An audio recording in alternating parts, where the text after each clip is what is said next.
മർക്കോസ് എഴുതിയ സുവിശേഷം 14-ാം അധ്യായം 66 മുതൽ 72 വരെയുള്ള വാക്യങ്ങൾ. പത്രോസ് താഴെ നടുമുറ്റത്തിരിക്കുമ്പോൾ മഹാപുരോഹിതൻ്റെ ബാല്യക്കാരുകളിൽ ഒരുത്തി വന്നു. പത്രോസ് തീ കായുന്നത് കണ്ട് അവനെ നോക്കി, നീയും ആ നസ്രയനായ യേശുവിനോട് കൂടെ ആയിരുന്നു എന്ന് പറഞ്ഞു. നീ പറയുന്നത് തിരിയുന്നില്ല, ബോധ്യമാകുന്നില്ല എന്നിങ്ങനെ അവൻ തള്ളിപ്പറഞ്ഞു. പടിപ്പുരയിലേക്ക് പുറപ്പെടുമ്പോൾ കോഴി കൂകി. ആ ബാല്യക്കാരത്തി അവനെ പിന്നെയും കണ്ട് സമീപത്ത് നിൽക്കുന്നവരോട്, ഇവൻ ആ കൂട്ടരിൽ ഉള്ളവൻ തന്നെ എന്ന് പറഞ്ഞു തുടങ്ങി. അവൻ പിന്നെയും തള്ളിപ്പറഞ്ഞു.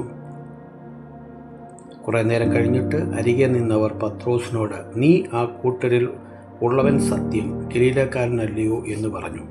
ഞങ്ങൾ പറയുന്ന ആ മനുഷ്യനെ ഞാൻ അറിയുന്നില്ല എന്ന് അവൻ പ്രാക്കുവാനും ആണയിടുവാനും തുടങ്ങി. ഉടനെ കോഴി രണ്ടാമതും കൂകി. കോഴി 2 വട്ടം കൂവും മുമ്പേ നീ 3 വട്ടം എന്നെ തള്ളിപ്പറയും എന്ന് യേശു തന്നോട് പറഞ്ഞ വാക്ക് പത്രോസ് ഓർത്ത് അതിനെക്കുറിച്ച് വിചാരിച്ച് കരഞ്ഞു.